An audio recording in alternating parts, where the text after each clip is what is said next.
Good morning, members, and welcome to the meeting of the Planning Applications Committee on the 30th of April.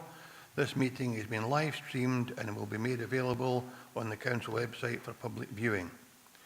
Members, please remember to mute or place your mobile telephones on silent, and I approve the remote participation of members in this committee today.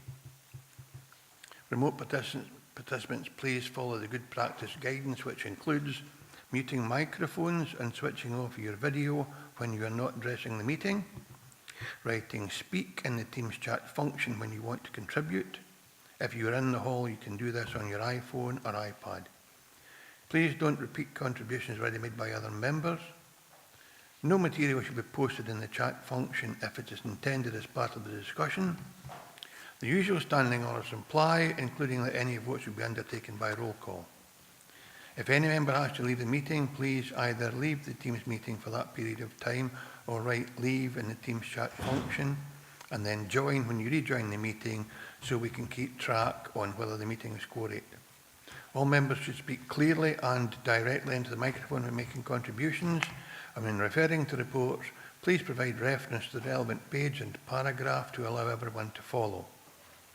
Please focus contributions on areas where clarification is required, or to propose an alternative to a recommendation. The usual standing orders apply, including that any votes will be undertaken by roll call.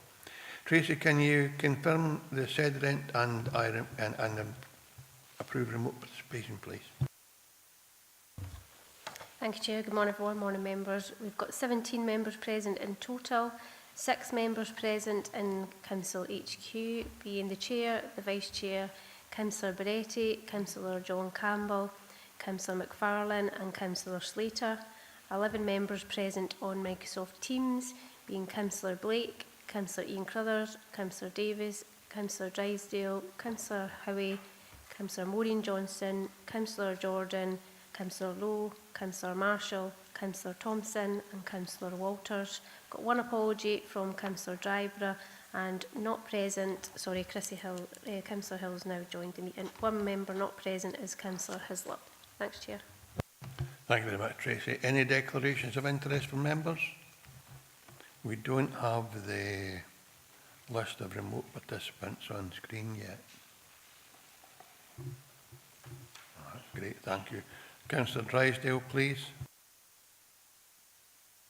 Thank you very much, Chair. Good morning, members. It was just a note of connection with item 4, as in the last meeting, as I know the landowners and have a connection with the applicant as well. So I'll stay in the meeting, but I won't take part. Thank you. Thank you very much, Councillor Drysdale. I don't see any indication from the hall and no further indications online, so I'll take it that concludes that element of the meeting. Agenda item 3, minute of previous meeting of 20th March 2025 for approval. The members approve this as a true record. I have indications that that's correct by members in the hall. I see no indication online, so I'll take it silence means approval. I'll now ask our clerk to outline the procedures we follow today. It may be reduced today because there are no registered speakers, therefore they don't need to be informed of what the procedure might be, so it'll be a shortened version today by our clerk. Tracy, can you just read out the procedure, please, Tracy? Thanks, Chair. The Planning Applications Committee will consider each application in turn as detailed on the agenda. The case officer or other appointed officer will make a short presentation addressing the determining issues accompanied by digital images. Any late information, amendments or corrections will be reported at this time.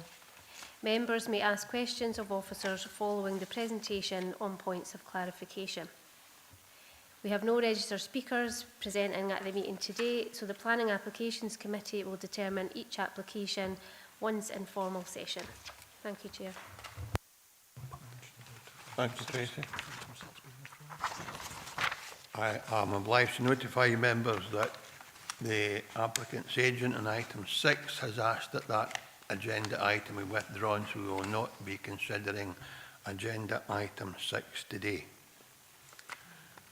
We now move on to the applications that we are considering today, and the first application is a continuation from a site visit.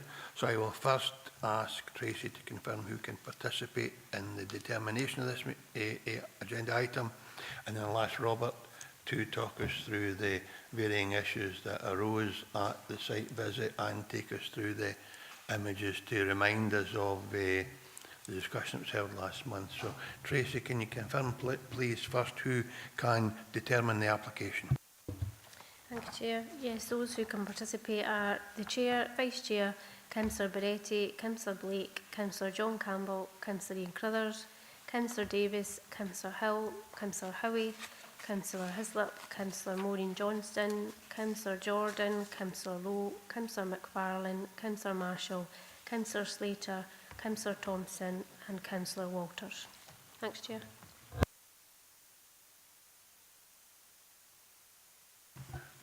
Thank you, Tracy. So now we come to agenda item number 4. I will ask Robert to just take us through the outcome of the site visit when he was the officer supporting members, and then I'll ask our case officer Graham Smith to take us through the slides. So Robert, you're first, please. Thanks, Chair. Just an update on the site visit which took place on Friday last week, 25th of April. The following members attended the site visit. It commenced at 1 p.m. Councillor Emma Jordan, Councillor Ivor Hislop, Councillor John Campbell, Councillor Ian Blake, Councillor Andy McFarlane, Councillor Ian Crothers, Councillor Tony Beretti, Councillor Chrissy Hill, Councillor Kim Lowe, Councillor Stephen Thompson and Councillor Keith Walters. Councillors James H. Dempster and Pauline Drysdale provided their apologies in advance.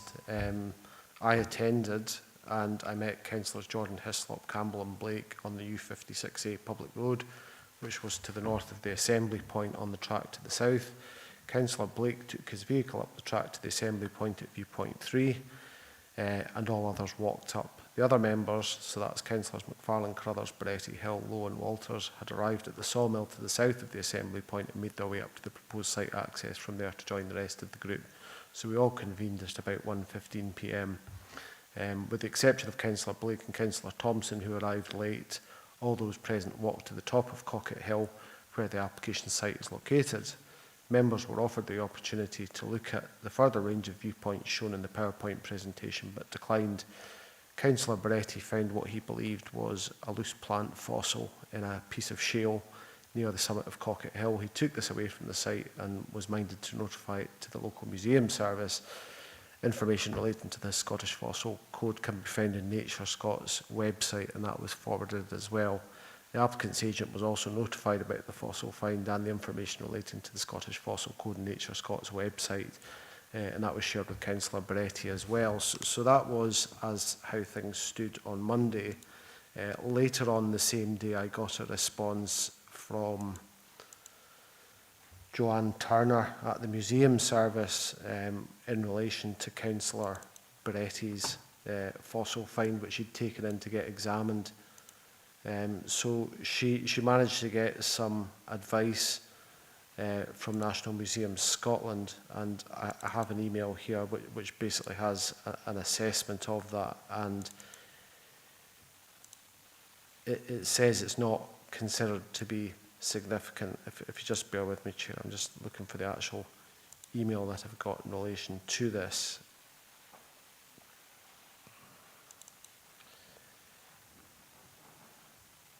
Yeah, she photographed it. She showed it to the Principal Curator of Paleobiology at National Museums of Scotland, someone called Dr. Andrew Ross. And his commentary was, according to the British Geological Survey website, the rocks there are Silurian in age. The convoluted surface may be either a sedimentary structure or an algal mat. Either way, it does not appear to be anything significant. So our thoughts that it is the fossilized remains of an early surface feature preserved in the rock seem more likely than the plant theory, a trace fossil of a silty surface rather than a creature. She asked him if he thought it might be indicative of something more interesting that the quarriers should perhaps be looking for, but he did not think that there would be anything unusual in those layers. So I think that was the comment on it. It was nothing really of significance. I also shared that commentary with the landowner's agent who passed it on.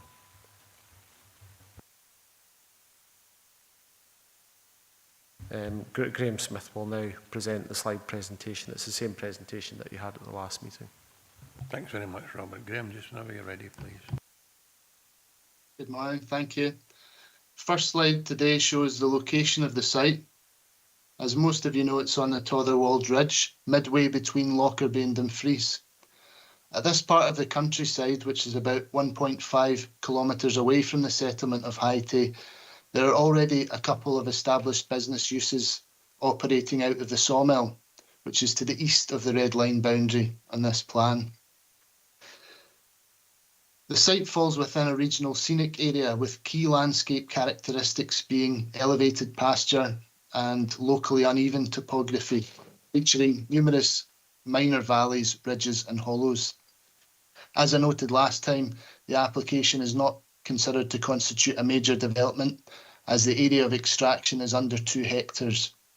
The reason for the committee decision is due to the high number of objections received, which are summarised in my report on pages 20 to 22 of your papers.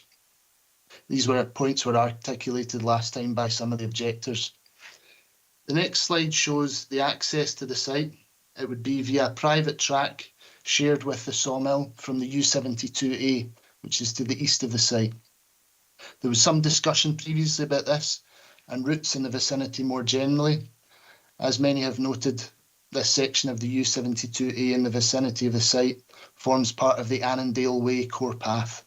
It's also worth highlighted that the U72A and the B7020 are already recognised by the Council as being suitable for HGV traffic, as reflected in the agreed routes map, with a number of passing places already in situ suitable for HGV and approximately 14 HGV movements already occurring daily from the existing access.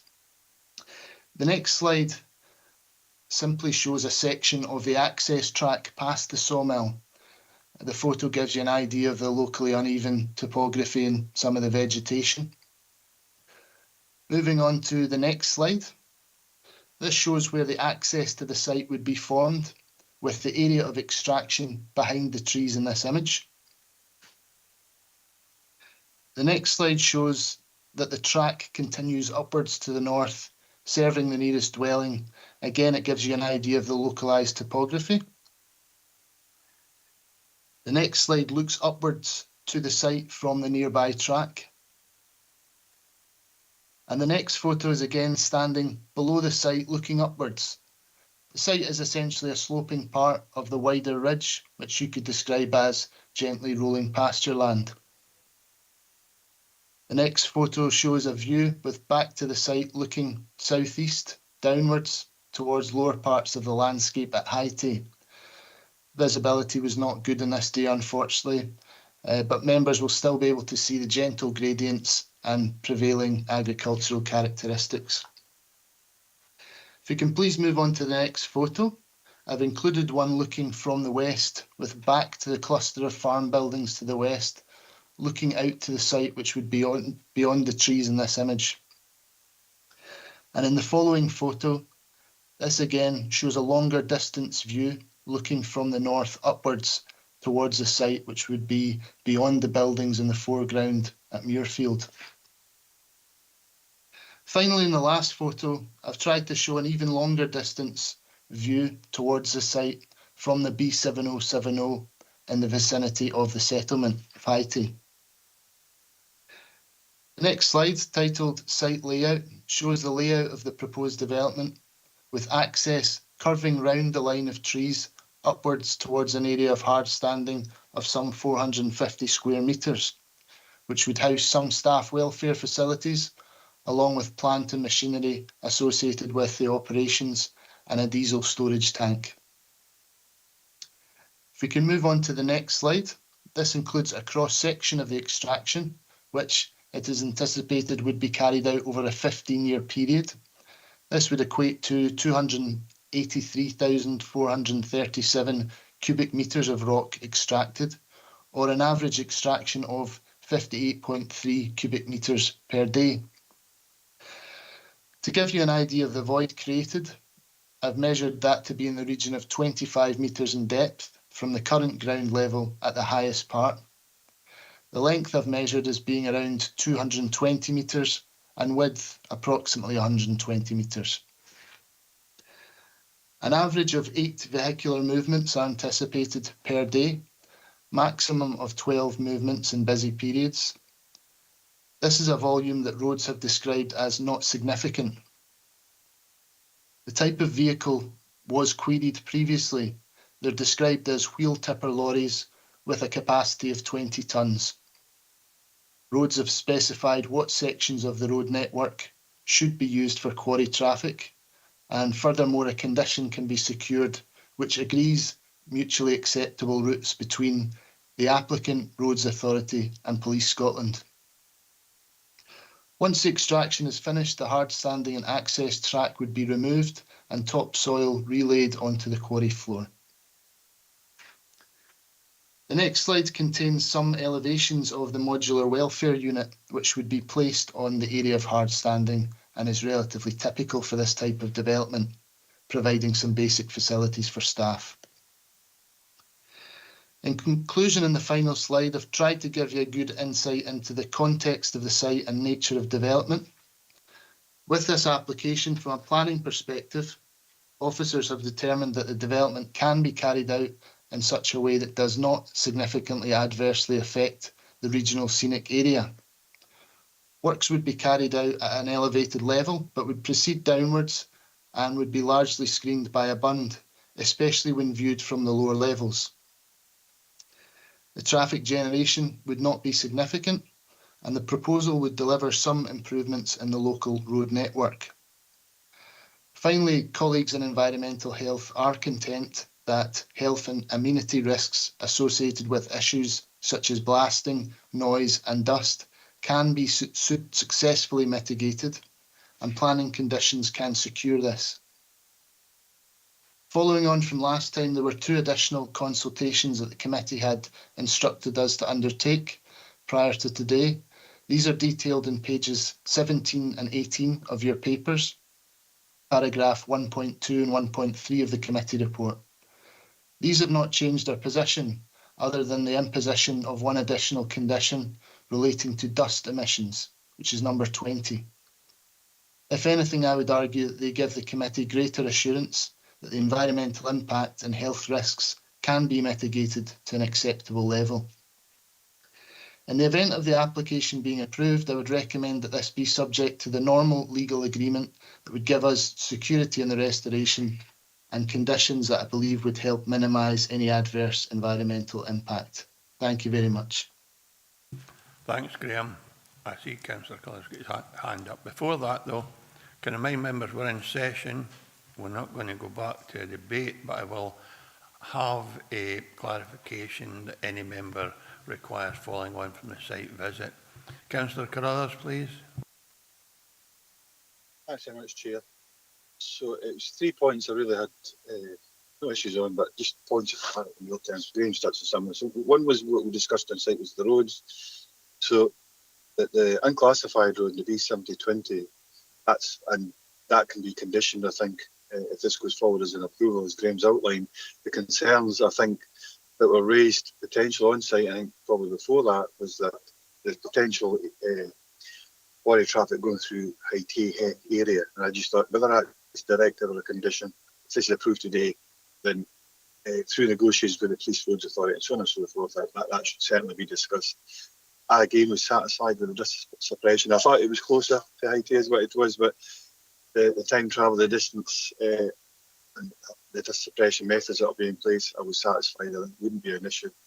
The visual impact, Chairman, being on site, there was a potential for that, but I did think, again, through conditions or directives, that screening, which is sympathetic to the area, which is already some of it's in place, but potentially goes beyond that. But I happen to leave that by way of condition and to be finalised through the planning officers, Chair. But that was my views. That I was okay after seeing it to actually support the recommendations, seeing what was on site, and that they were the 3 issues in particular, but they're all addressed for me. Just one for the roads in particular, I think it would be fairly explicit as best as we can in regards to staying away from High and Heck with the quarry traffic. Thank you. Thanks very much, Councillor Carruthers, and thanks for your mention that you support this application.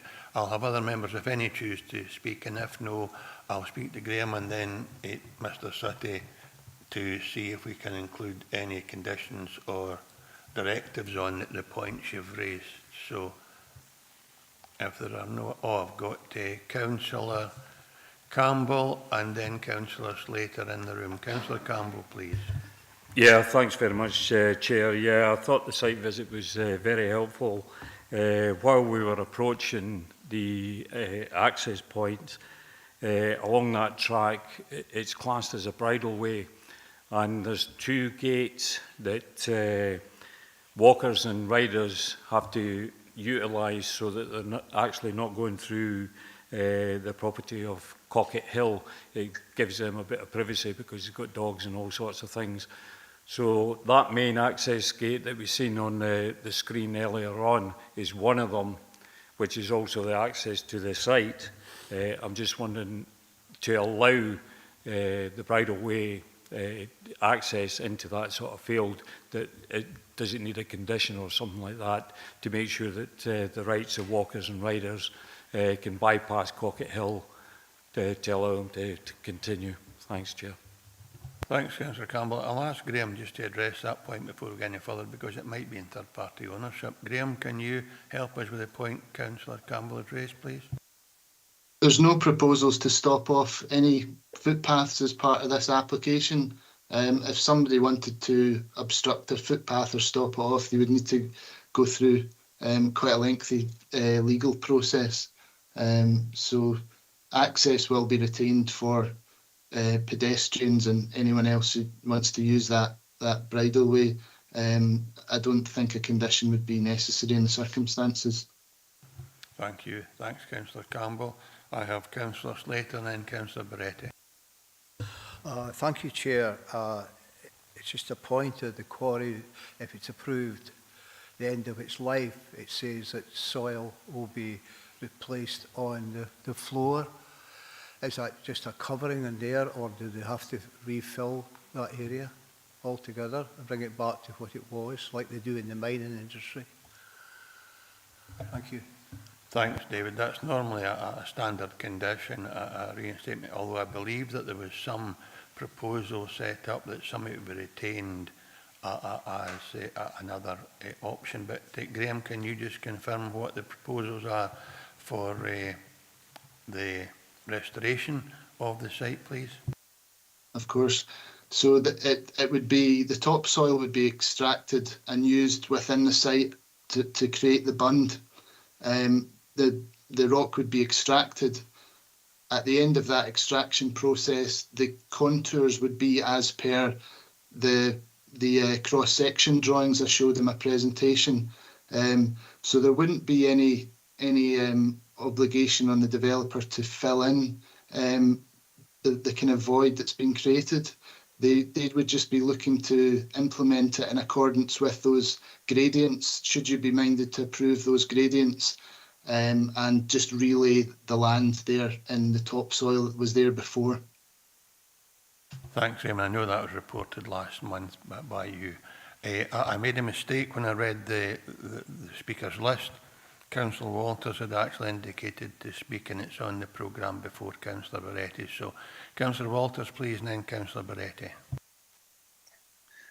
Thanks very much, Chair. I was going to echo what Councillor Carruthers said about the usefulness of the site visit, and it did make me aware of the distance between Hitay and the site itself. However, I did still think that there were a number of objections to the site which seemed to come out.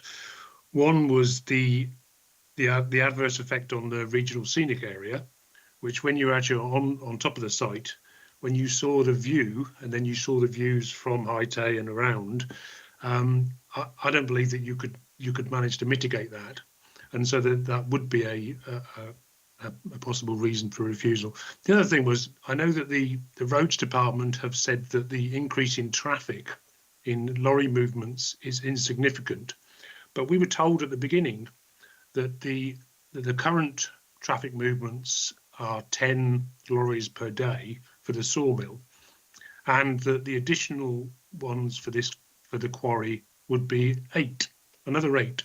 So what you're doing then is you're actually almost doubling the amount of traffic movements, the amount of lorry traffic movements on those roads. And I think having gone to the site, you see that whatever sort of passing places there might be, it's not going to fully mitigate against the almost doubling of lorry movements on those roads around the site. So I understand that there was still a balance, which was demonstrated during the site visit, but I would be looking to refuse on the grounds of the scenic area and the increase in the traffic. Thanks. I'll come back to Councillor Walters if you intend to That's put forward a fine. proposal, because my calculations are that the operation hours are between 6 a.m. or 8 a.m. and 6 p.m, which equates to 2.5 lorries per hour, which in most instances wouldn't be deemed to be significant, but that's for someone else and no me to decide. I will come back to you on that though when we've finished the other members speaking. I have Councillor Barretti, please.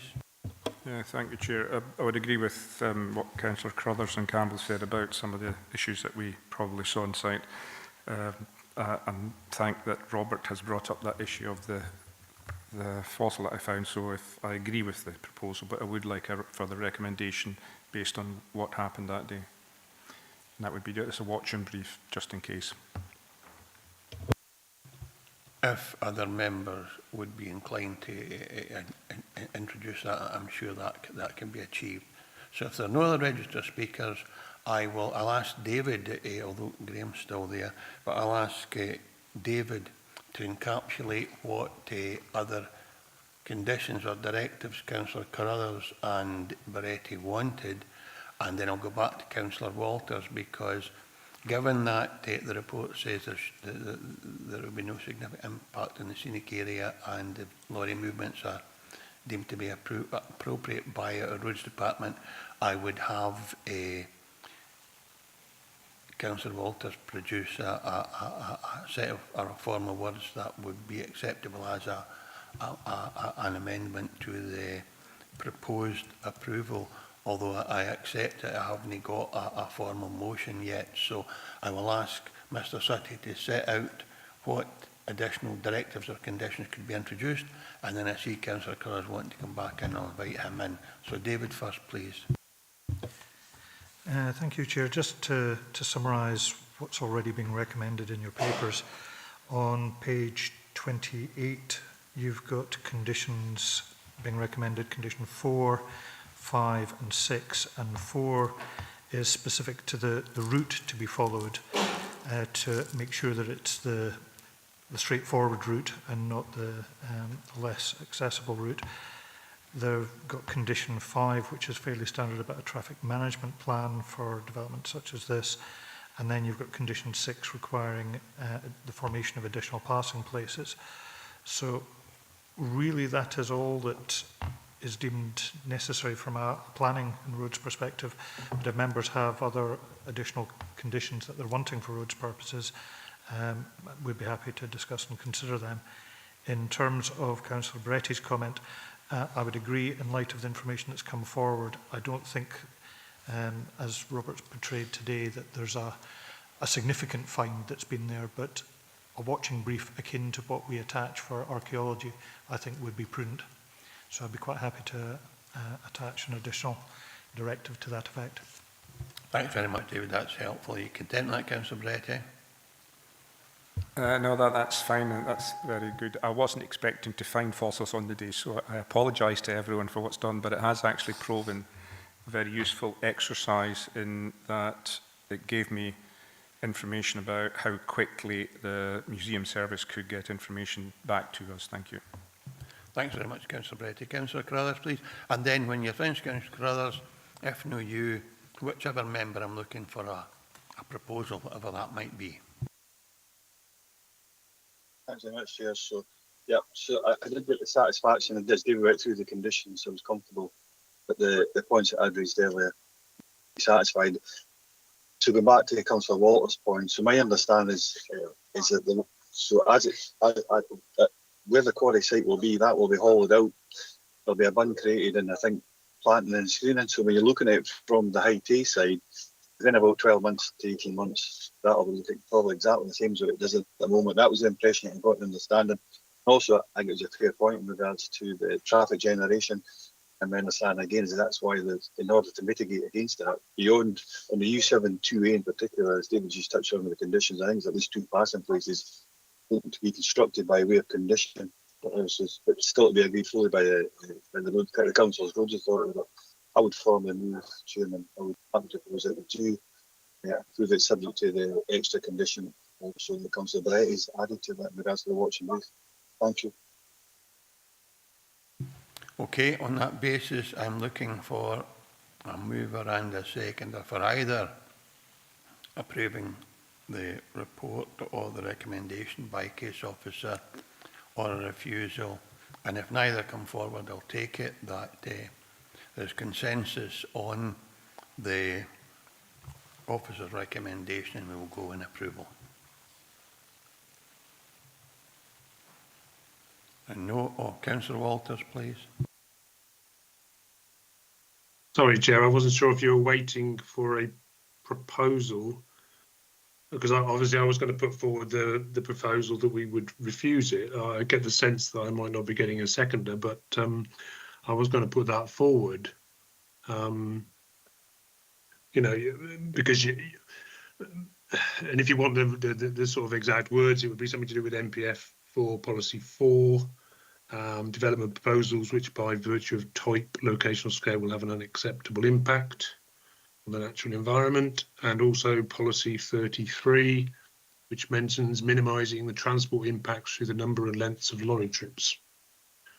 So I'm quite happy to put that forward as a proposal to refuse if you wanted to take those things together, and then obviously see if you can get a second done. Yes, that's it. That's absolutely fine, Councillor Walters. I'll ask Mr City just to clarify that, and then I'll look for a seconder, and then I'll look to see if there's any alternative views. Thank you, Chair. There is no policy in the National Planning Framework that specifically looks at regional scenic areas, but there obviously is in LDP2.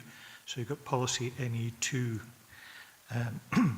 Excuse me. But what that does actually say is that development within or which affects regional scenic areas may be supported where the council is satisfied that the factors taken into account in designing, designating the area would not be significantly adversely affected, or there has been a specific need for the development at that location. So I think you would need to cover how policy, LDP policy NE2 is being breached if your concern is about the effect on the regional scenic area. I'll give you time to reflect on that, Keith, whilst I see if there are any members looking to support this proposal as it's set in the papers. Councillor McFarlane, please.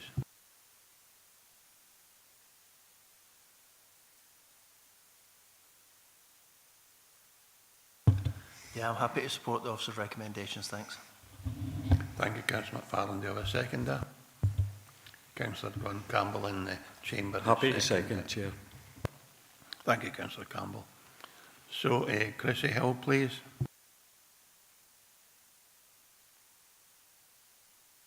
I was just going to say I was happy to support the recommendations for approval, but I've been beat to it, so thanks. Thank you, Councillor Hill. So, Councillor Walters, I'll give you a few minutes and then we'll try and maybe find a form of words that will accommodate what you're looking to achieve and see if you can find a seconder for them.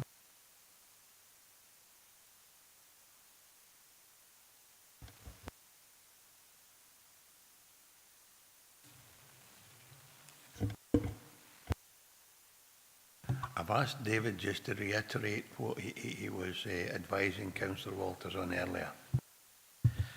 It's really just if Councillor Walters is of the opinion that the development, I would obviously put forward that quarries are quite site specific, so there is arguably a specific need for the development at that location. but it's an or, not an and. So if he is of the opinion that it would significantly adversely affect the justification for the regional scenic area having been designated, you know, if the visual impact is considered to be so adverse, then whilst I've obviously heard what one group of elected members have said, it would be open to Councillor Walters to take a different view. And in terms of the traffic generation, I think the phrase that Graham used was quoting roads officers that wouldn't be a significant increase. It's not a case of it being insignificant. I think it's recognised that there would be an increase, but it, in the context, I don't think it was considered by roads officers to be significant. And there's no objection from roads officers subject to conditions. But again, if Councillor Walters is of a different view, we'd probably look for what evidence there is that to make a competent motion. But if the view is that it is going to have an adverse effect by virtue of the doubling of the amount of HGV traffic, for example, and the visual impact is going to significantly adversely affect the reasons why the RSA was designated, then I think those would be competent motions. Councillor Walters, I'm coming back to you now because it's quite clear that council officers have deemed this appropriate, and you would have to articulate why you think it's not, and then we'll try and find a seconder for you. And if you're unable to do that, you're certainly in a position to put a proposal and then register your dissent if there are no seconder brought forward to support your proposal. But I'm in your hands, Councillor Walters. Yeah, I don't want to waste the committee's time in terms of that, but I would be looking at what Mr. Sooty said about the development proposals generally. I'm not quite sure how I can justify either the potential doubling of the traffic movements from 10 to 18 is significant. Now, to me, that just seems it is significant. And if the council officers say it's not significant, well, that's a matter of opinion. To me, it doesn't seem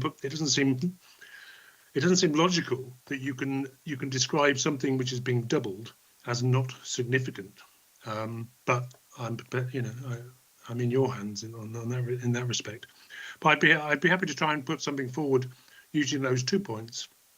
If, as I suspect, I don't get a seconder, that's fine. I'll just register my disagreement with the committee's opinion. Thanks. Yeah. Okay then. So I suppose an elected member is entitled to have a different opinion from officers. Officers are quite clear that the road network could accommodate the additional vehicles and the impact would be insignificant. But if you have a different view, we'll take that because I suspect that it's reasonable to have your opinion recorded and dissent if you don't get a supporter. So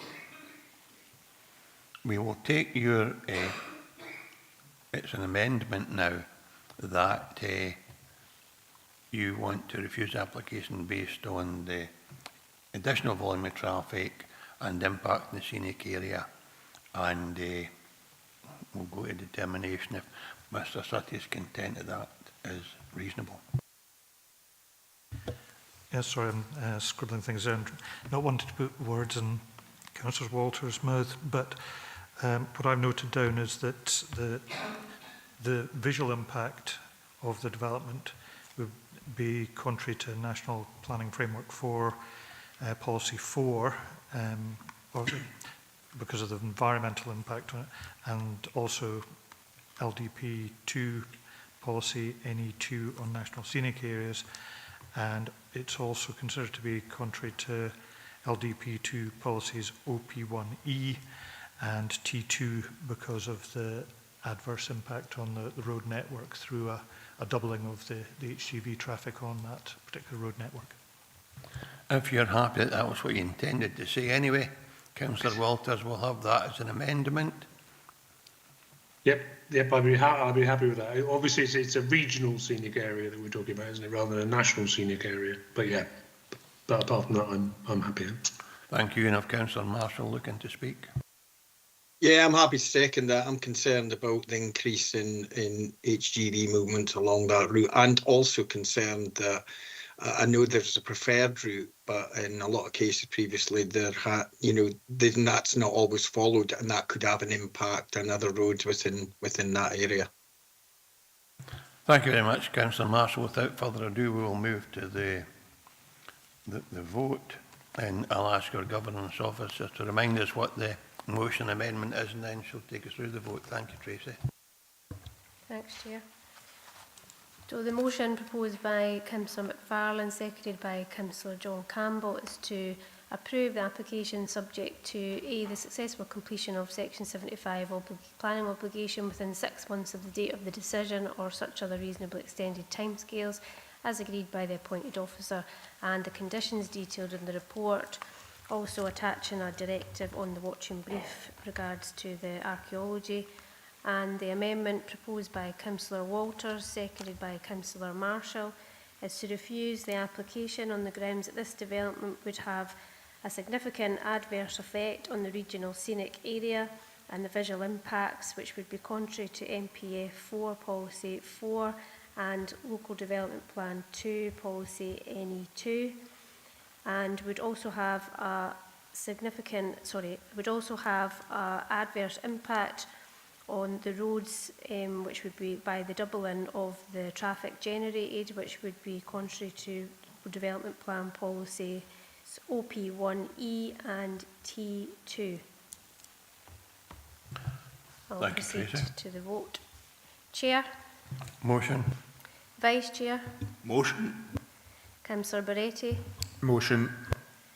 Councillor Blake? Motion. Councillor Campbell? Motion. Councillor Crothers? Motion. Councillor Davis? Amendment. Councillor Hill? Motion, please. Councillor Howie? Motion. Councillor Johnston? Motion. Councillor Jordan? Amendment, please. Councillor Lowe? Motion, please. Councillor McFarlane? Motion, please. Councillor Marshall? Amendment, please. Councillor Slater? Amendment. Councillor Thompson? Motion. And Councillor Walters. Amendment, please.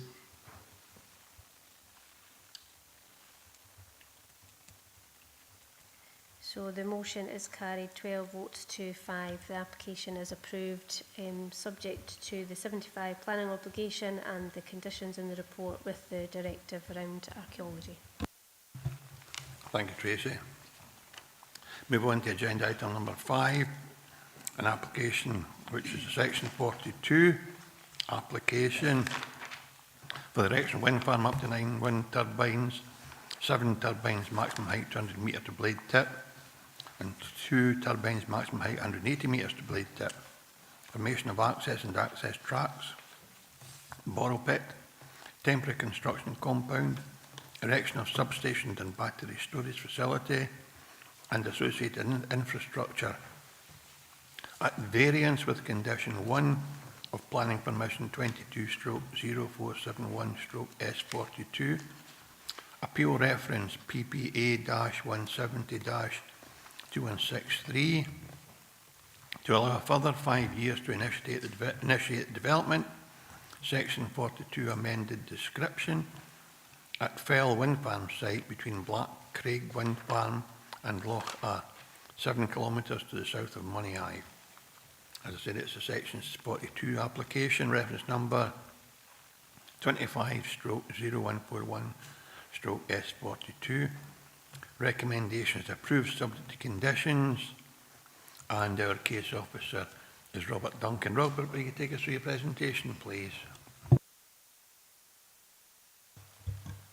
Thank you, Chair. There's only one slide which I'll see just in a second as it comes onto the screen, but before that I need to draw to your attention an error within the report which was kindly drawn to my attention by the Council's legal advisor. On paragraph 1.6 on page 36 of your papers, the reference to 2 different conditions is incorrect. The only condition where variation is sought is condition 1 in accordance with the description of the application, so apologies for that as a cut and paste error. As I've said, the only slide in front of you today is the location plan, which you can see there. The application site is located 7 kilometres to the southwest of Moniaive. It's to the south of the A702 public road, which just goes from left to right on your screen there at the top. As a Section 42 application, the present application site also matches that of the earlier planning application.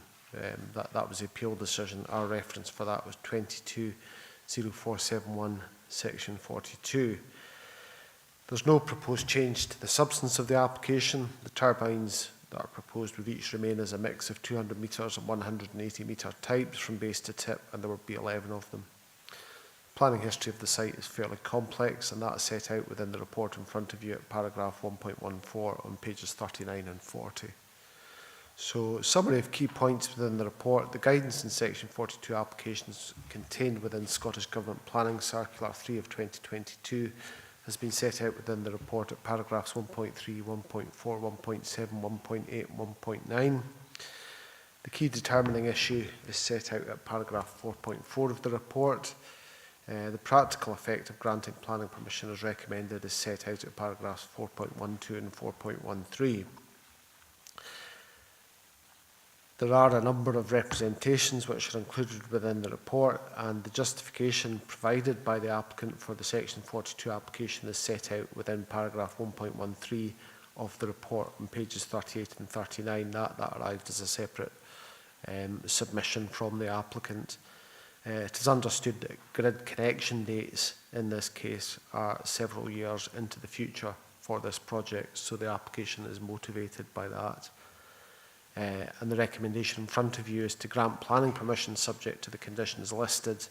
It should be noted that the wording of condition 1 is different to that sought by the applicant, and it's worth mentioning at this point that the applicant would have a right of appeal against any decision taken today to the Scottish Ministers if members are minded to grant planning permission subject to conditions.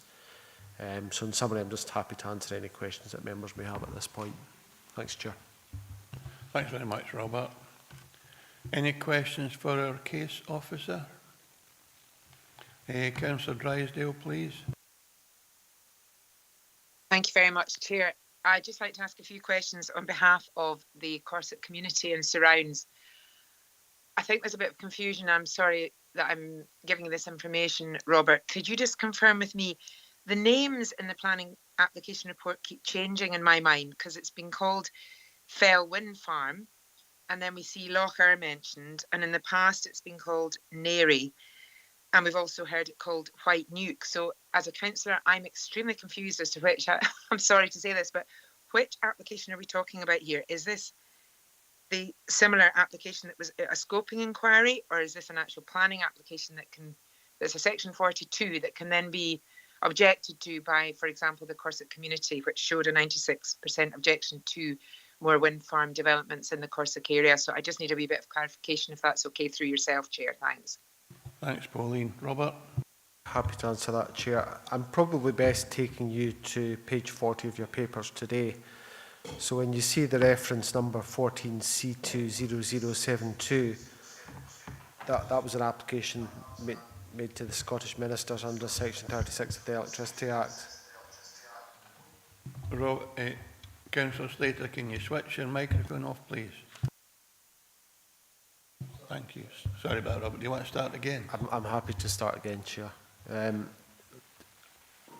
I think I'm probably best taking you to page 40 of the committee papers today.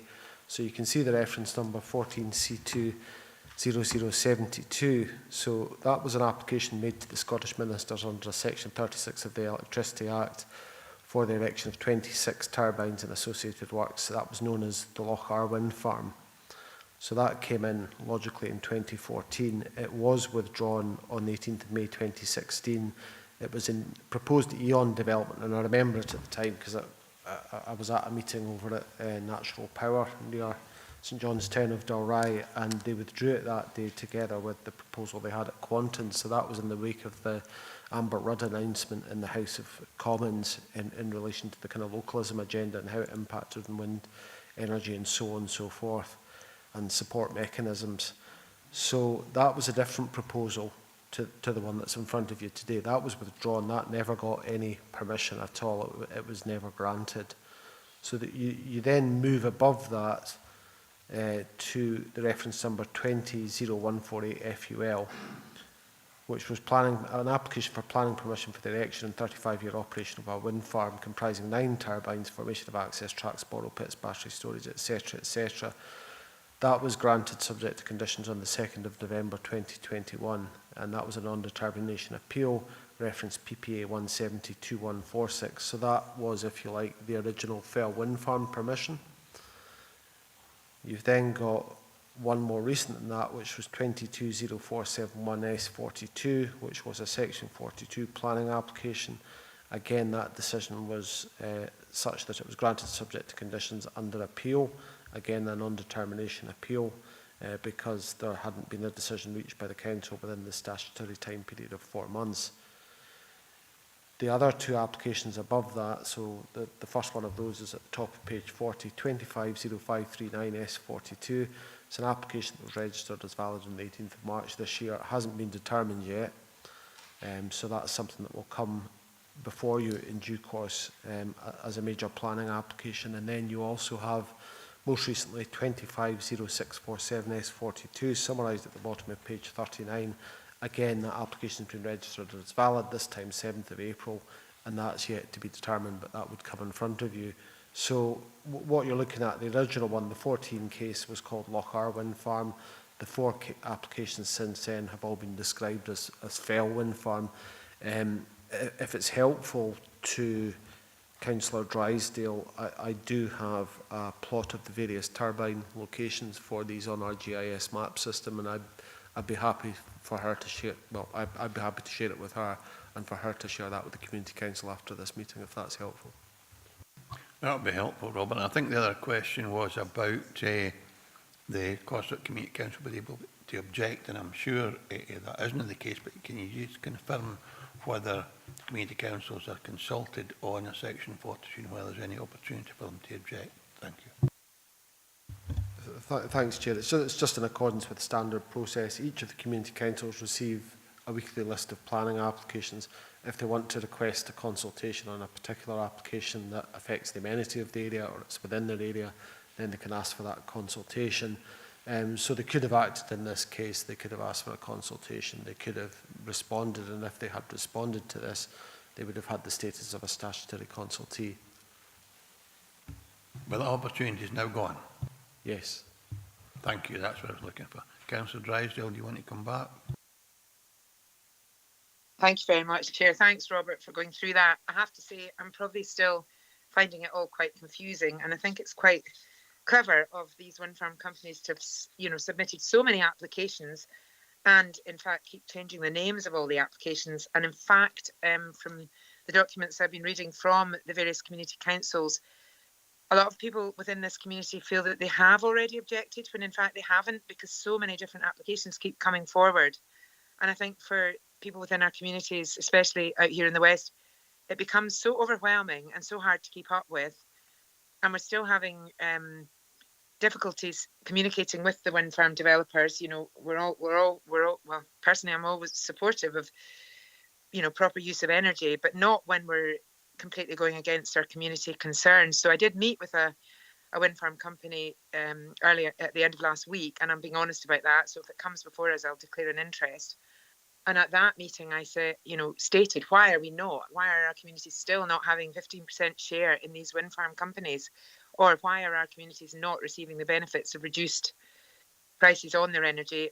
Or why are we not having far more input into the things that our communities, especially in our rural areas, actually are so desperate for? Improved schools, swimming pools, all the things that we're crying out for, and there's no funding for it. So I think we have been confused here, even as a councillor who sits on planning. I've been sitting on planning for a long time, and I feel aggrieved for the community that they've not really been clearly led here with regards to how they can object. So if this goes through today, could you just confirm, Robert, sorry to push you on this, that this community will have no chance to appeal, even with the conditions that have been set into this planning application? Thank you very much, Robert. I think most of your points, Pauline and Councillor Drysdale, to be fair, are not for today. And I think the report states quite clearly, Robert's report, that there is an existing planning permission that does not expire for a year, and this is simply looking for an extension to an approval. And no, the time has gone beyond when any individual or organisation can object to this particular application, because we're about to determine it today. But I'll ask Robert just to clarify these matters for you, and the more community-based discussions will have to be held elsewhere. Robert, can you clarify for Councillor Drysdale the exact situation, please? Thanks, Chair. I mean, in relation to planning applications, as the team leader of the major developments team, I'm obviously, charged with determining what's in front of us at that time and the applications that are made, which I don't have any control over. So that is one aspect of it. In relation to the Community Council, they wouldn't have a third-party right of appeal, because no third party has a right of appeal under present legislation to the Scottish ministers. The applicant does, but third parties don't at the moment. I mean, a reasonable chunk of my time is devoted to making sense of what wind farm planning applications we have in the system at any point in time, and I also plot those on our GIS system. So like I say, I'm quite happy to share that information freely with Councillor Drysdale or any other elected member for that matter, if they would find it helpful to community councils. But I do accept that sometimes it might be confusing for these community councils to make sense of what applications are where and what status they have. So I do have some sympathy with that. Thanks, Councillor Drysdale. We'll move on, but just with the reassurance that any other information you might require on future proposals, there is a system we can access, and I'm sure Robert will be able to assist any member that makes direct contact. So, bearing in mind that this is an existing permission, it's a Section 42 application for a variance, I'm going to go to the other recorded speakers. So I have Councillor Walters, Councillor McFarlane and Councillor Slater, and it's on the application before us today, not any discussion on what might happen in the future or what's happened in the past. Councillor Walters, please. Thanks, Chair. I'll try and keep very specific. Page 46. The recommended conditions, number 1. Robert mentioned that is slightly different from what the developer asked for. And can you just confirm what the difference is? Is it just that it's there's a specific date, the 2nd of November 2029, rather than 5 years from presumably today, if it is passed? Is that the only? If that's the only difference, can you just confirm that, and also just say why there's that difference? Thanks. Robert, please. Thanks, Chair. If you look at your papers on the foot of page 45, you've got paragraphs 4.11 and 4.12, and then across the page on page 46 at the top, you've got paragraph 4.13.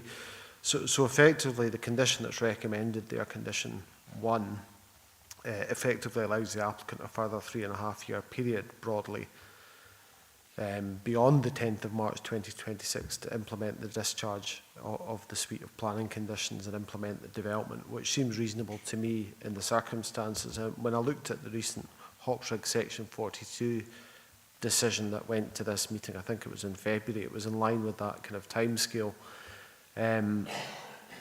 When you look at 4.11, part of it is bearing in mind that the age of the original supporting EIA documentation by that point is getting quite old, and you're then relying on the implementation of something where the data used to inform that decision is also getting quite old, so it becomes increasingly unsafe from that perspective. So that was part of it as well. There's obviously an inherent uncertainty. If you keep getting these Section 42 applications, then you're extending that period of time which isn't ideal from the perspective of third parties who are wondering if something's going to be implemented or not. So that was part of it as well. So it is in the report. Those are the 3 real paragraphs where I kind of set out why I've gone for the timescale that I have in the recommendation. Thanks very much, Robert. And I think Councillor Walters, just to sort of reiterate the other members, Robert used a judgment, and instead of allowing a 5-year extension, he has added 3.5 to the existing remaining to come to 5 years. But as always, we judge every application on its merit. We're judging this one today.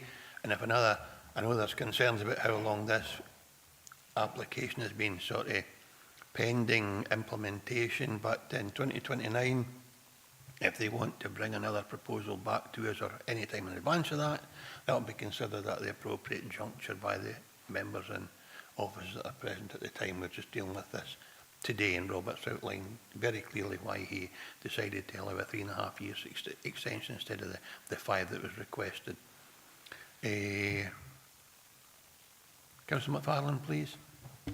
Yeah, thank you, Chair, and I thank Councillor Walters for his question because it answered quite a number of mine in the responses there.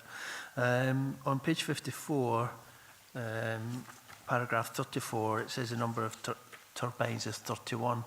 This is coming forward as 9, so I'm just checking, is that a typo?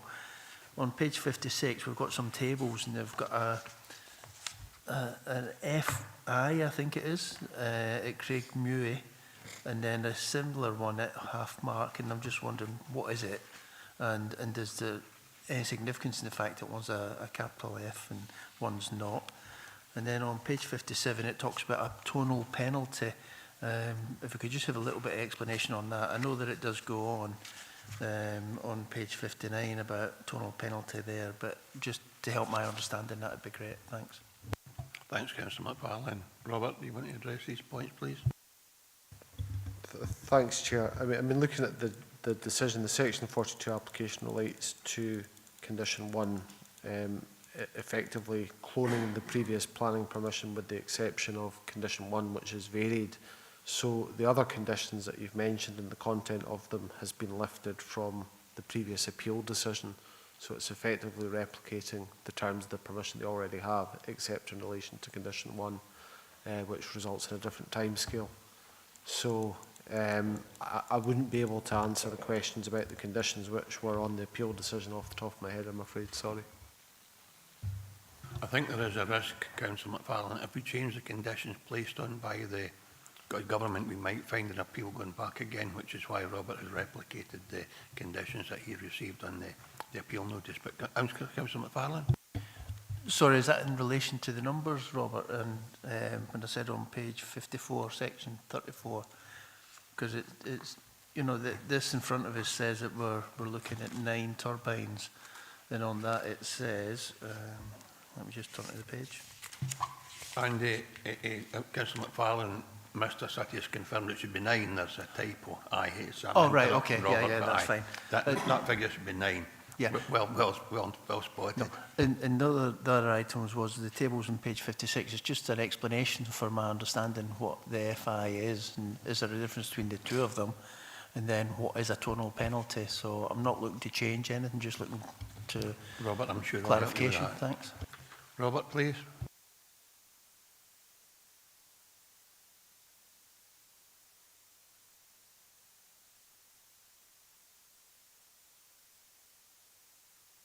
If you don't mind, Councillor McFarlane, I'll have Robert assess that and I'll come back to you. I'll just let the other speakers in if you're all right with that. Yeah, no problem, thanks.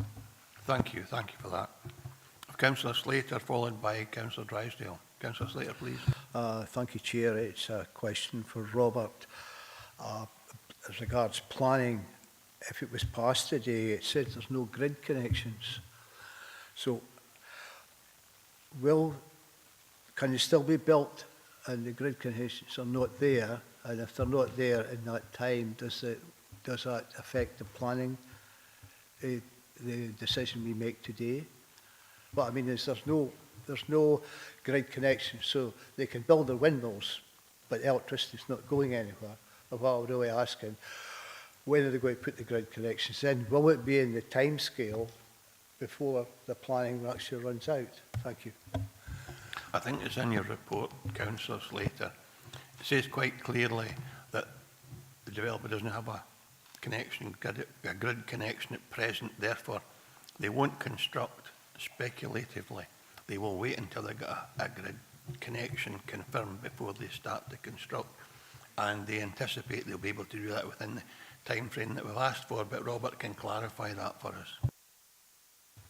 Thanks, Chair. Yeah, yes, that's the case. It's one of the points that I discussed with the applicant during the course of the application, and the key difficulty is they can't get a grid connection within the timescale for the permission they have at the moment. So to try and secure the permission that they have, they're seeking an extension to that timescale, which would allow them to implement the development once there is a grid connection.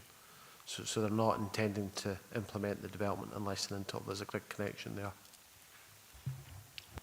Thank you. Thanks, David. Thank you. Robert's still doing some mathematics, so I've got Councillor Drysdale. Can you come in, please? Oh, thank you very much, Chair, for allowing me to come back in. And thanks for the work that's been done with regards to the timescales of this, with regards to the concise thoughts you've had, Robert, with regards to the 3.5-year conditioning. Can I just ask for yourself, Chair, Robert, the conditions that are put into this report, are they conditions from the Planning Department or the Scottish Government, because it's a Section 42 planning application? And if there are conditions in conjunction with the Scottish Government, are we able to condition in, and probably yourself, Chair, can answer this, are we able to condition in a little bit more community consultation, as there have been so many objections to this and the community is feeling so aggrieved, because we've seen all the issues we've had up in Carsfairn with the lack of community consultation and all the problems that actually caused to our council with regards to the roads infrastructure being so affected and the bridges that all collapsed during COVID. It was a pretty horrendous time for everybody, and we had to have an award. We had to have a ward event, which was very costly to our council and our taxpayers. So it was just to find out if we can condition in a little bit more community consultation for the people of Corsica and surrounds, because of the confusion that seems to be caused, not through the council's fault, but because of the applicant putting in so many different applications for so many different turbine heights, etc. And also just a quick question about the page 47, decision number 7. If the wind turbines fail to produce an electricity to supply to the grid for a continuous period of 12 months, then the whole thing has to be decommissioned, which obviously causes me concern with regards to the time it's going to take to put in the new grid connection, the Kendoon to Tongland project, which is obviously delayed for various reasons. So it was just to make everybody aware of that, and I think that is a bit of a concern. So as you say, I suppose it gets decommissioned if it hasn't already started, if those 12 months of supply aren't produced, because then obviously the government has to pay an awful lot of money when the electricity is not providing or producing from the wind turbines. It's very costly as well. So it's just a wee bit of advice on that. Thank you very much, Chair. Thank you, Robert. Thanks, Councillor Drysdale. Before Robert responds to you, we are dealing with the application in front of us, so any community consultation included in the recommendation would have to be a refusal and a condition placed in why we refused it, and then I'm sure there'd been appeal to the Scottish Government. In any case, there have another 1.5 years that the permission still exists. So I don't think, in fact, I'm certain that community consultation on this development will not take place, but I'll allow Robert just to confirm that for you. Thanks, Chair. I think in summary, I would go back to a previous answer, and the application here is an application made under Section 42 of the Act, and it's to vary, effectively clone the existing permission and vary the terms of Condition 1. So that's been the focus of consideration. The appeal decision which this rests upon is still extant, so they could implement it. I mean, they're not going to, for the reasons we discussed, because they're not going to get a grid connection in time, hence the reason for the application. So what you're looking at, the numbers in the various pages listed, including number 7, are the other conditions that were attached to the appeal decision. Now, it seems entirely reasonable, given you've got an extant appeal decision sitting there at the moment, to just replicate those, if you like, in this application, given that we're only being asked to look at the question of a variation, effective variation to Condition 1. So I don't think on that basis we can impose a planning condition requiring them to engage with the community, because that's really a behavioural issue. It doesn't relate to the development as such. But we could certainly strongly encourage it by means of possibly a directive to that planning permission as well. Now, coming back to Councillor McFarlane's question about, I think it was condition 35 on page 56, the reason I'm struggling with this is because it's an environmental health condition trying to limit noise and disturbance and nuisance at various listed residential properties, and it's not something I'm really qualified to comment on, to be honest. In my role as a planner, I don't have an environmental health background, so I'm struggling with this, Chair, but I will continue to look at it and see if I can answer that question. Thanks very much, Robert. It might be that Councillor McFarlane will be satisfied with our conditions, and we'll go ahead and determine this application today. And Councillor McFarlane might be able to source that information he's looking for directly from environmental standards, environmental services. So Councillor Drysdale is looking for community consultation, and Robert, our case officer, has kindly suggested we might attach a directive if we agree with this application and if we are minded to attach such a condition. So I'm in members' hands. If there are no other questions for our case officer, and I don't see any other requests for questions for our case officer, we'll move to determination. Councillor Drysdale, can it be a question, please? Yes, I'm going to ask one last question. Thank you so much for your patience, Chair, and yourself, Robert. Are we also able to condition in, and this is a very big ask, but I think it's time that we do this as a council, that these big energy companies that are coming in, is there any chance we can look at 15% community ownership as part of a condition or as a directive? I think it's time we started asking that question. Thank you very much, Chair. I'm certain the answer is no, and I'm certain it has to be engaged with the developer themselves. But again, I will ask Robert. I'm absolutely certain we can't condition any kind of financial arrangements with developers. But Robert, can you respond with that one question that Councillor Drysdale has, and then we'll move to determination? I mean, in very basic terms, you've got Circular 4 of 1998, which sets out the 6 tests for planning conditions, but when you're considering attaching those to a decision, you know, regardless of who the decision maker is, I don't think in this case it's sound, and I don't think that those tests would be met if you imposed a condition looking for, behavioural things on behalf of the applicant. It might be desirable, of course, but that's a separate issue. It's not really something for the planning permission, which is a legal document. That would certainly be my view on it. Thanks very much, Robert. I certainly concur with that. So thanks very much for your questions, Councillor Drysdale. Hopefully you'll be able to investigate further in your own councillor capacity. So with no other questions for case officer, we're in session, we'll go to determination, and I'm looking for a proposal from members. If there is none, we will agree with the recommendation, and if we do that, our members content to add a directive to the decision, encouraging the developer to engage with local communities. Councillor Drysdale, please. Thank you very much, Chair. Through yourself again, is it possible for me to not agree to this proposal? The problem is, as it's a section 42, I probably have no rights to be able to do that. So I take your advice, Chair. Could I just record dissent if it goes to a vote, or what's my best action? Because I really feel strongly that the community has not been listened to by Energy Contour and the past developers across this whole sector of land, and I feel that I need to be here to represent them today. That's my job. So I don't know how we work that one, if it's possible to take guidance from governance or from David or Robert or yourself. Thank you so much. I will ask Robert. My own feeling is that community consultation is not part of the planning application service process, but I will ask David for his professional guidance, and then we'll move on from there. David, please.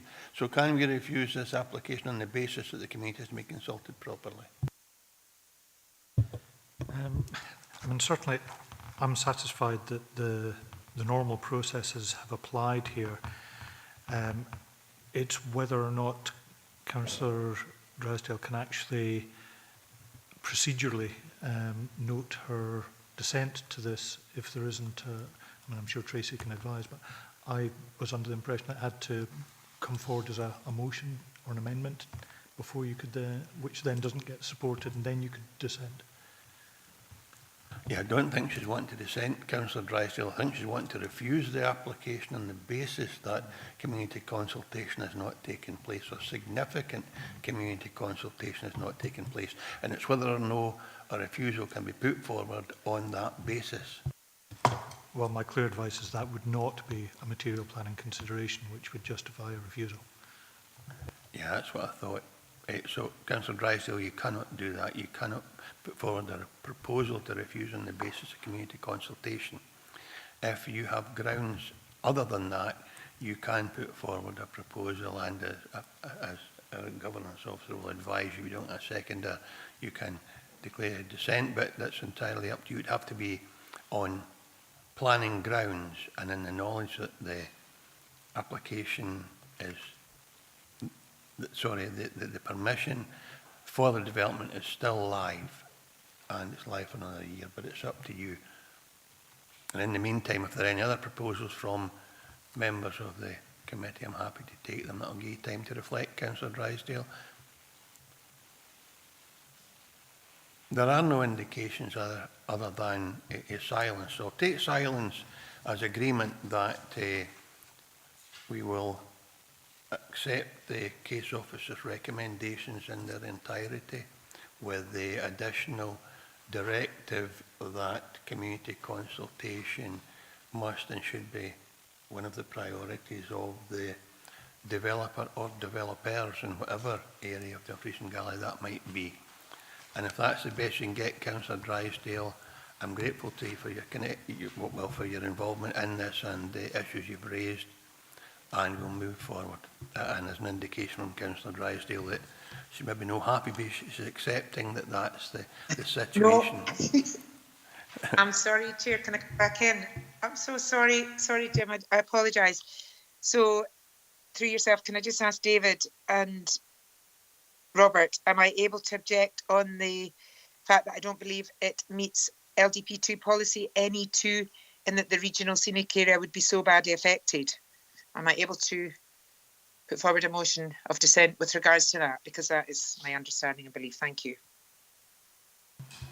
I've just been reminded by the governance officer that this wind farm has existing permission.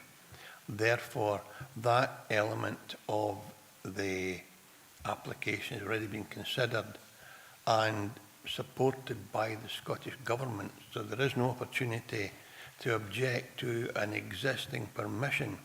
You can only object to the proposed extension to the timescale, and that would not include some of the considerations that have already been made, such as impact on the environment, etc., etc. So I would suggest you're very limited in what you can do, but I'm happy to have Mr. Sutty or Robert guide you on the elements of the application that could be refused. Although I would encourage you not to look for an opportunity just to refuse it because you don't want it, because there is an absolute certainty that another appeal will go to Scottish Government and the Council will be scrutinised in their conduct, or at least the Planning Department would, on how they arrived at a refusal for an extension when the Scottish Government already approved the original application. So I know you want to say something else, Councillor Drysdale. Do you want to come back in, please? Thank you very much, Chair. No, I understand where you're coming from. Thanks for the clarification. I just would like to make a statement, if that's okay, and then I'll leave it at that. So, obviously, the Scottish Government... I trust it'll be brief, Councillor Drysdale, because we have business to conduct and we don't do statements. Well, okay, I'll just make a comment. Thank you very much, Chair. So obviously, the Scottish Government recently consulted on the issue of the 15% community ownership, and obviously I'd be very supportive of that if Dumfries and Galloway Council were to start speaking to developers, that this was a requirement for any proposal in our region from this point on. So by community ownership, I don't necessarily mean the community council, but other bodies within our region. So I just wanted to state that today, but I appreciate you listening to me, and thanks very much for the guidance. Thank you very much for your involvement and your points of view being noted. Thanks very much, Councillor Drysdale. So in the event of alternative proposal, this application has been approved with the addition of a directive. Can you confirm the decision of the committee, please, Tracy? Thanks, Chair. Members have approved the application subject to the conditions in the report, with the attachment of a directive which is seeking further engagement with the local community. Thank you very much, Tracy. Now, agenda item 6 has been withdrawn, so we move on to agenda item 7. This is an application, it's a planning permission in principle application for the erection of a dwelling, class 9, at Hawthorne Cottage, Main Street, Lochfoot. The application type is planning permission in principle. The reference number is 24/1699/PIP. And the recommendation for the case officer is to notify the Scottish Ministers of the Council's intention to grant planning permission subject to conditions.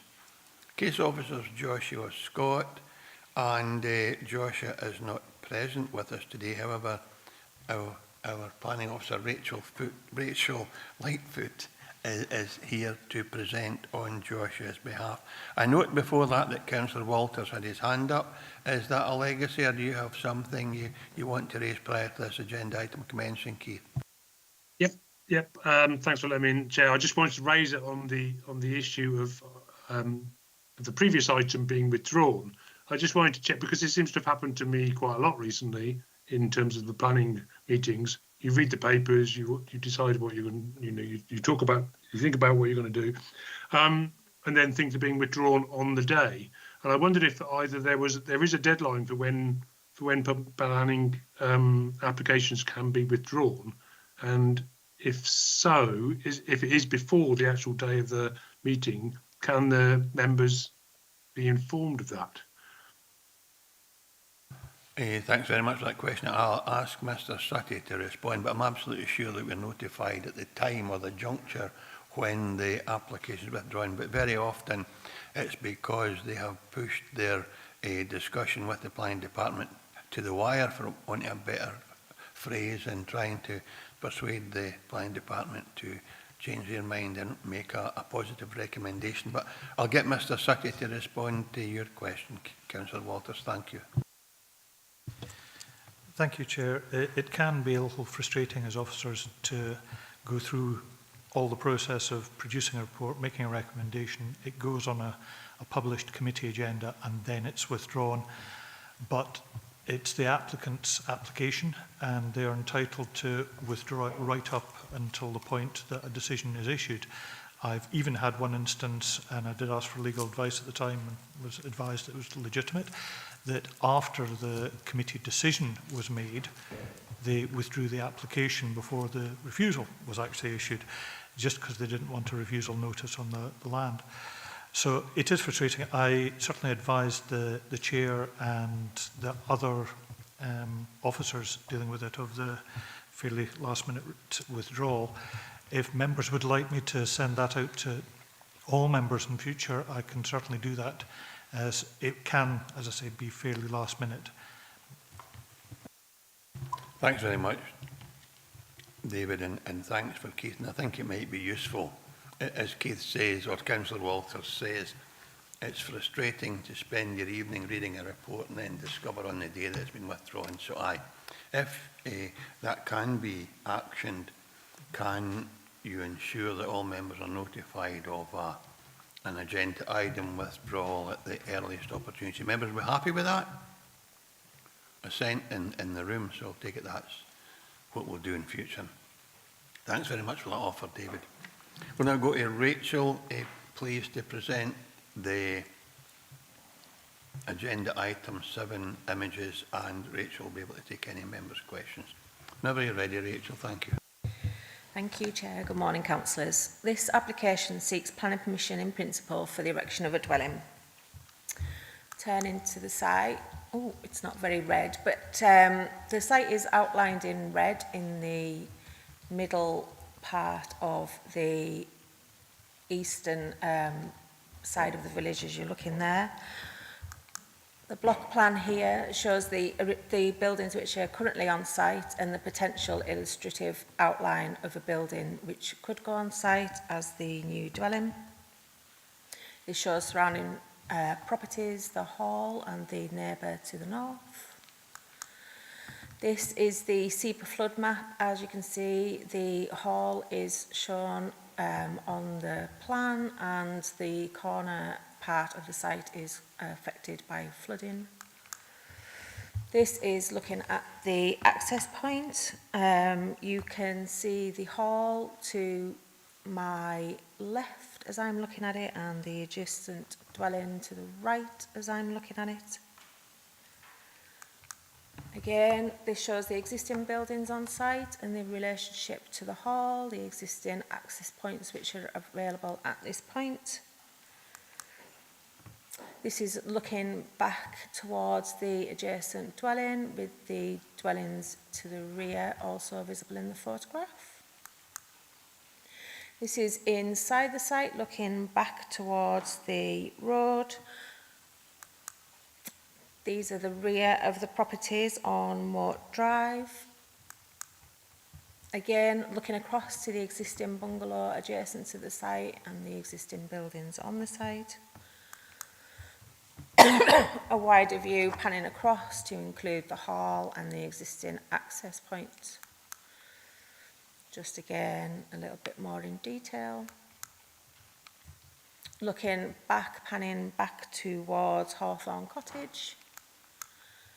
And there you can see the rear garden of Hawthorne Cottage, which this site is part of at the present time. 2 objections have been received from neighbouring properties relating to a lack of details, potential impacts on amenity, access and flood risk. In relation to the details, the application is made in principle only and therefore, should this application be successful, the consideration of impacts relating to details such as siting, design and the relationship to the existing houses would be considered at that point. The indicative details that we've looked at show that a building can reasonably be sited in such a way as to appropriately respond to the siting between the existing buildings and the access from Steele Avenue. With regards to the issue of flooding, the application is supported by a flood risk assessment which has been consulted on by both the flood risk management team and SEPA. Following further information, the flood risk management team have withdrawn their objections while SEPA requested further technical information. The report before you outlines that, on balance, it is considered reasonable to take the response of the flood risk management team as being the body with the greatest local knowledge. The recommendation is therefore to approve subject to the referral of the application to ministers to allow their consideration due to the outstanding SEPA objection. In all other respects, the Roads Authority confirm there is no objection to the proposals. Likewise, Scottish Water make no objections. A range of conditions are appended which require further details in relation to layout, design, external appearance and landscaping, also to ensure that an appropriate access is provided. Again, the recommendation is to approve subject to referral to ministers in respect of the flooding issue. Thank you. Thank you, Rachel. Any questions for our case officer from members?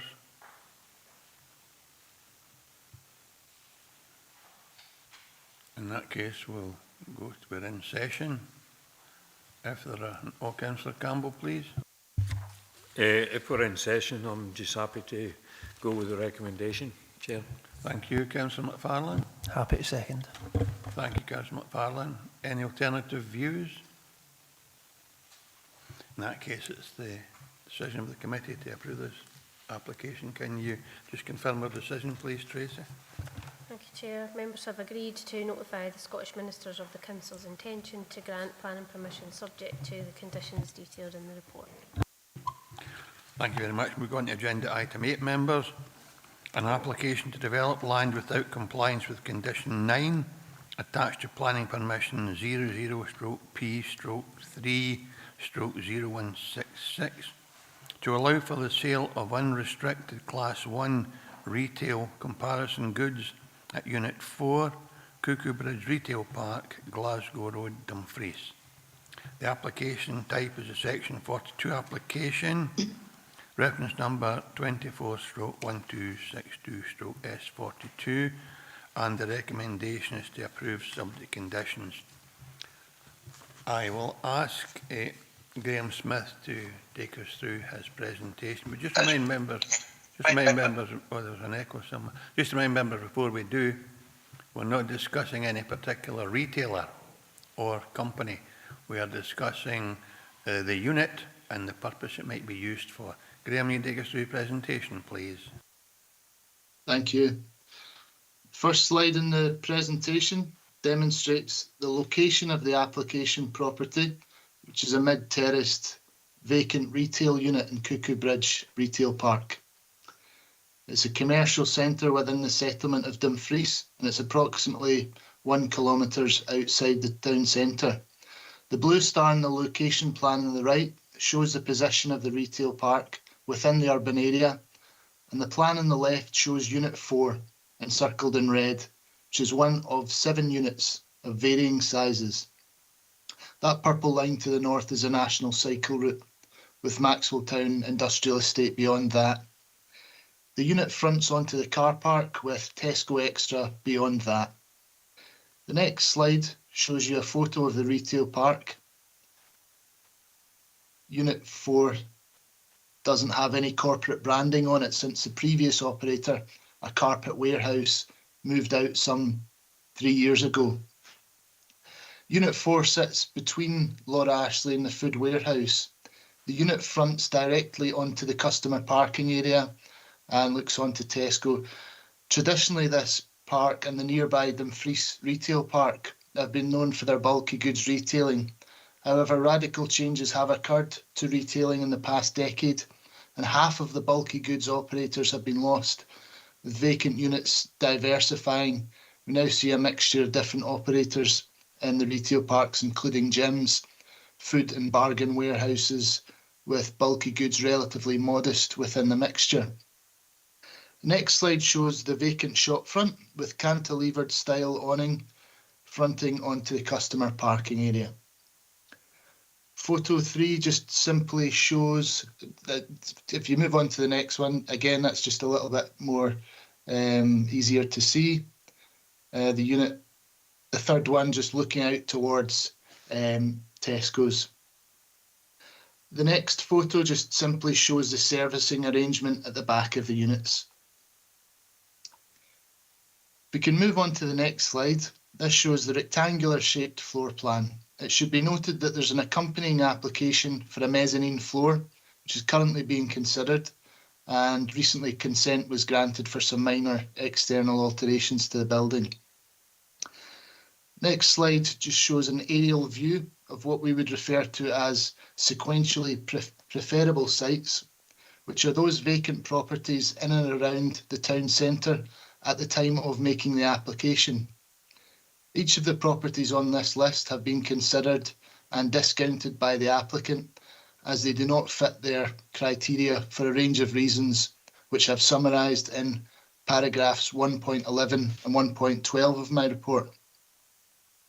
Councillors may recall that in 2017, Next sought permission to go into Unit 4 of Cuckoo Bridge, and it was refused on the basis that it was considered there was a sequentially preferable location in the town centre, which could accommodate it.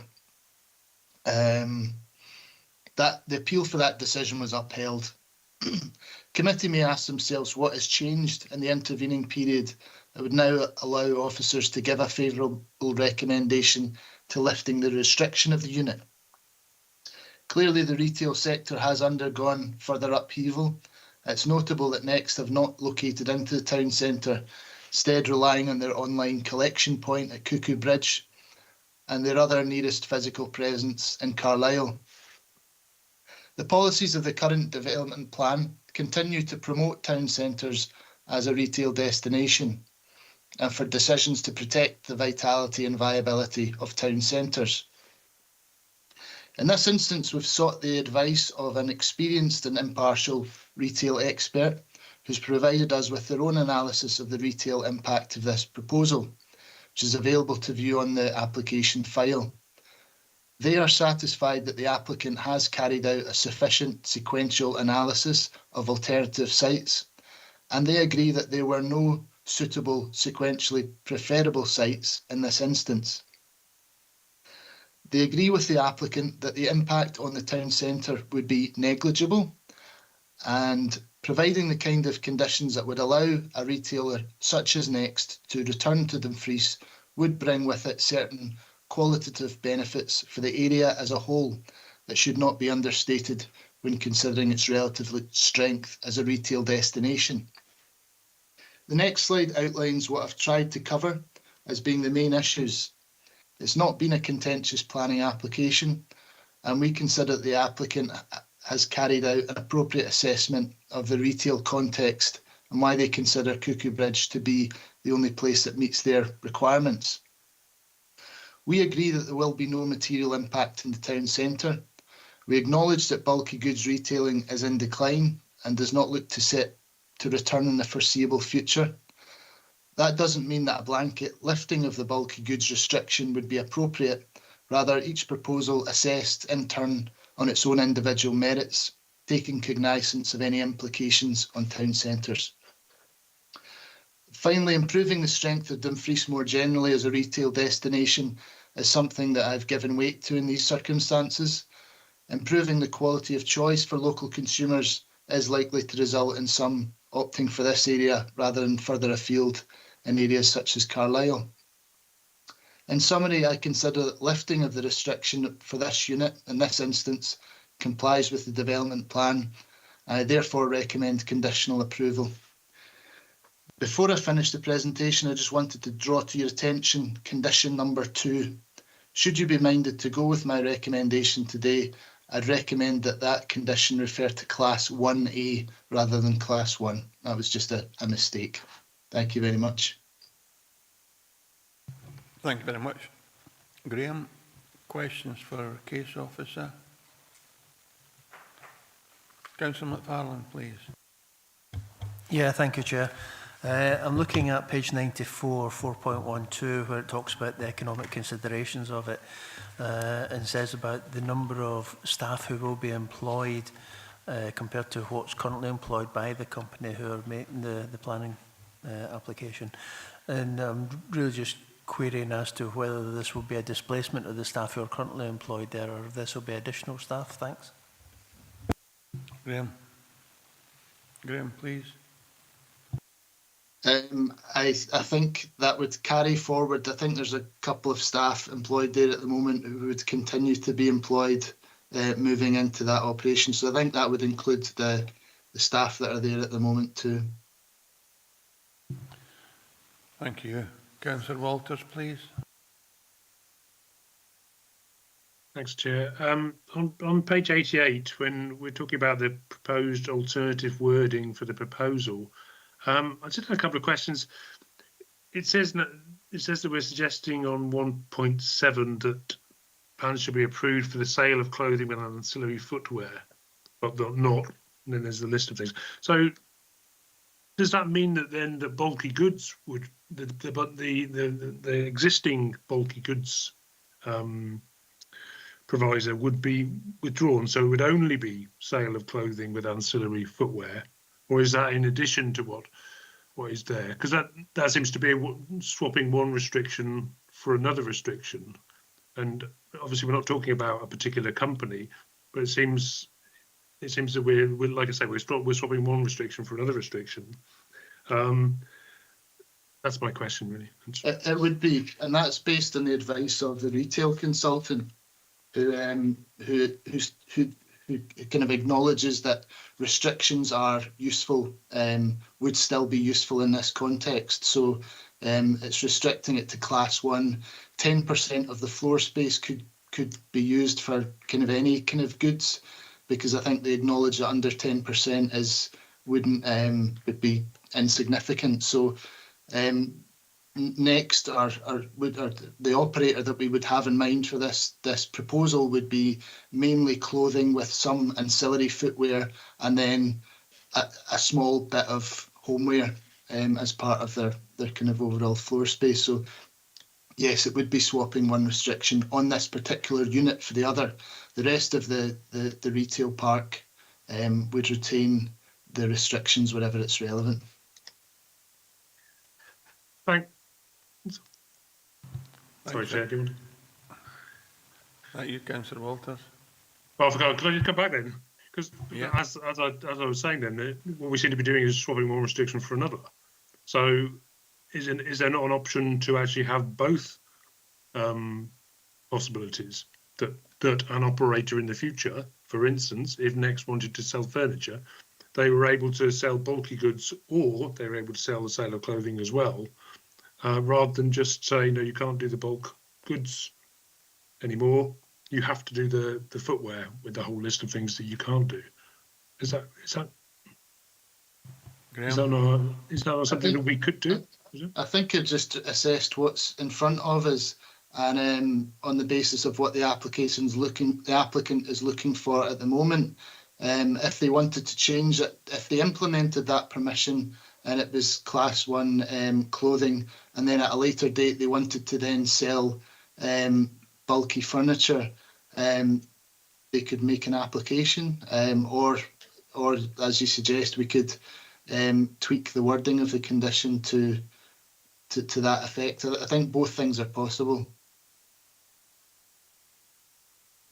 Thanks, Keith. And I think Graham was at pains early on to say that we treat every application on its merits, and that currently we should retain the restrictions for other units unless we receive applications to amend other units, and that would be considered at that juncture by the Planning Application Service. Councillor Drysdale, please. Thanks, Chair. Yeah, I understand what's in front of us. I suppose for clarity, and might help Councillor Walters, my understanding is that the pod will still remain. Is that correct, Graham? If you could just clarify that. Whereby, for example, you can go to the pod and order sofas and toasters and things and have them delivered to your house. Obviously, they're not on display, but I think that's my understanding of it. But I could be wrong. I understand to be corrected. Thank you, Chair. Thank you, and we'll try not to focus on what the company is doing rather than the application in front of us. But I'm sure Graham said that the 2 members of staff will be moved into the commercial unit when that was open, if we approve it today. Councillor Slater, please. Thank you, Chair. It's good to see the applicant has looked at a considerable amount of other buildings around Dumfries and given good explanation to why they're not suitable for their business. Thank you. Thanks very much. Thanks for that observation. If there are no other questions, we're in session. Oh, Councillor Barretti, Councillor Campbell. Yeah, thank you, Chair.